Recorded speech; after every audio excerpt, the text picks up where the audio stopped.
प्रतिभाओं को निखारने का।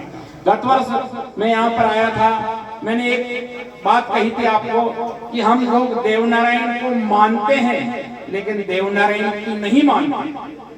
देवनारायण जी के क्या क्या सिद्धांत थे, क्या क्या उपदेश थे, क्या क्या शिक्षाएं थी, उनकी तरफ हमारा कभी ध्यान जाता ही नहीं। तो मैं तुम्हें 4 लाइनें यहाँ के युवाओं को समर्पित करता हूँ कि जब युवा बदलते हैं तो सारे परिणाम बदल जाते हैं, सारे मंजर, सारे अंजाम बदल जाते हैं। कौन कहता है कि देवनारायण जी पैदा नहीं होते? पैदा तो होते हैं लेकिन उनके नाम बदल जाते हैं। ऐसे देवनारायण के अंश आप लोगों के अंदर है। मैं निश्चित रूप से आप लोगों की ऊर्जा को नमन करता हूँ, प्रणाम करता हूँ। 2 उदाहरणों के माध्यम से अपनी बात खत्म करता हूँ, और वो 2 उदाहरण ये है कि हमें समझना है कि हमें किस दिशा में, किस रास्ते में जाना है, क्योंकि हमें रास्ता भटकाने के लिए कई सारी चीजें होती हैं और हम भटक जाते हैं। जैसे कि डांग क्षेत्र में जब चोर कोई भैंस को चोरने के लिए आते हैं तो बड़ी चालाकी से क्या करते हैं, 2 ही चोर आते हैं और पूरे गांव में 1000 के लगभग आबादी होती है। एक चोर तो क्या करेगा, उस भैंस के गले से जो घंटी होती है उसको लेके इधर भगेगा, किधर? टोंक की तरफ, और दूसरा चोर उस भैंस को लेकर के डिग्गी की तरफ जाएगा। अब आप बताओ, जब गांव वालों को पता लगेगा तो गांव वाले उस भैंस को ढूंढने के लिए टोंक साइड में भगेंगे, डिग्गी की तरफ भगेंगे, टोंक की तरफ भगेंगे, क्योंकि घंटी की आवाज उतर आ रही है। तो घंटी और भैंस का डिफरेंस आपको समझना है। वो घंटी जो है वो है आपका WhatsApp, Facebook, Instagram, reel, Manraj दीवाना। सबसे बड़ी बीमारी मनराज दीवाना जैसे गायक कलाकार जो गंदे गंदे फुड़ गाने गाते हैं और आप लोग उनमें मस्ती में आ जाते हो, तो हमको समझना चाहिए, हमको मार्ग भटकाने के लिए वो घंटे हैं। इन घंटों का बहिष्कार करो और आपको जिधर भैंस देगी, घंटा नहीं देगा। इसलिए आपको आपकी भैंस, आपकी शिक्षा, आपका रोजगार, आपको मेहनत करना है और आपकी भैंस है, आपके माता पिता का नाम आपको रोशन करना है। कई तरह की चीजें होती है समाज के अंदर और हम भटक जाते हैं। हमें ऐसा रास्ता अपनाना है। एक बार क्या था, कुछ पाखंडी थे, उन पाखंडियों को एक पटेल जी की इच्छा थी उनको खाना खिलाऊंगा। तो पाखंडी कोई भी हो सकता है, जाति विशेष से कोई मतलब नहीं है, किसी भी जाति में हो सकते हैं। तो पटेल ने अपने पटेलन को कहा कि कुछ भगत लोग हैं, बगुले भगत, उनको मैं लाके खाना खिलाना चाहता हूँ घर पे। अब वो क्योंकि व्यवहारिक थी, उसने 2-3 बार टालम टाल कर दिया। फिर भी वो पटेल जी ले आए 4-5 पाखंडियों को, बगुले भक्तों को बिठा दिया और कह दिया आप नहाओ धो और मैं खेत की तरफ जाके आता हूँ। और वो खेत की तरफ निकल गया। अब उधर वो खाने के इंतजार में बैठे रहे। अब पटेलन ने दिमाग दौड़ाया, ऐसा ही दिमाग आपको दौड़ाना है।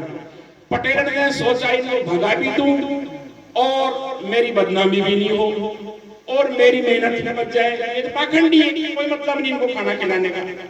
तो एक मूसल पड़ा था घर में, उस मूसल को छाती से चिपका के पटेलन रोने लग गए।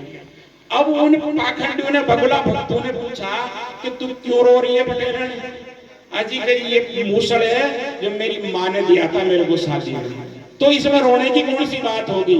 कि हमारे परिवार का एक रिवाज है, जब जब हम भक्तों को भोजन कराते हैं, जिमाते हैं, मूसल से मार मार के हमारे पटेल जी ने 4 मूसल तोड़ दिए, ये 5वां बचा, आज ये भी टूट जाएगा।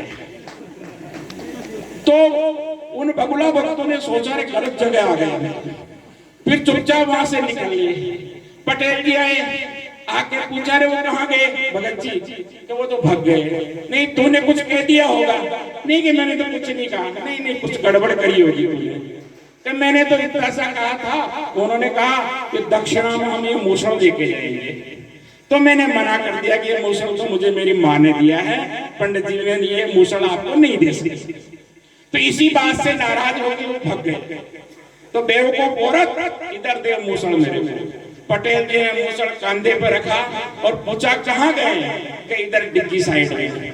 पटेल जी पीछे पीछे भाग रहे हैं, भगत जी रुक जाओ, भगत जी रुक जाओ, कंधे पे मूसल बालाजी की तरह बन के भाग रहे हैं। अब उन्हें बगला भक्तों ने सोचा कि निश्चित रूप से आज अपना टोटका पक्का है, वो पढ़ते उठते भाग लिए वहां से। इसलिए मेरे दोस्तों, मेरे साथियों, ऐसा काम करो, वो जो कहानी, एक कहावत थी ना कि सांप भी मर जाए और लाठी भी नहीं टूटे, वो बदल गई है।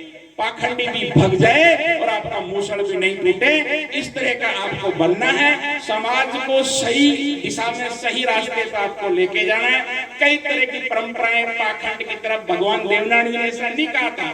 देवनारायण जी ने तो बिल्कुल जो पाखंड आडंबर था उसको सीमित करते हुए एक सरल पूजा पद्धति चालू करी थी। आम व्यक्ति वो पूजा में शामिल हो सके, तो इस तरह से हम दिखावा नहीं करें कोई भी धर्म के नाम पे। भगवान हमारे मन में है, मन में रखो। उसके लिए आडंबर, दिखावा, अंधविश्वास की चपेट में आने की आपको कोई जरूरत नहीं है। देवनारायण जी ने इस देश की दुनिया को पंच परमेश्वर का सिद्धांत दिया था।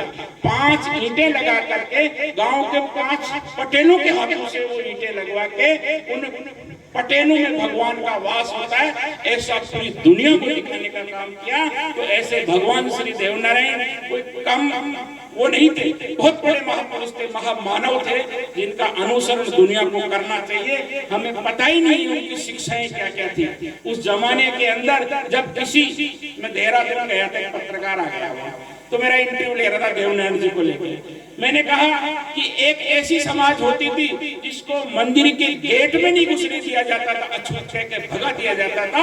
हम गर्व के साथ कहते हैं कि हमारे देवनारायण जी ने आज से 1100 साल पहले अछूत समझे जाने वाले लोगों को मंदिर के अंदर पूजा करने का, पुजारी करने का अधिकार दिया। बड़ाई समाज के लोग हमारे देव जी के भोग पे होते हैं।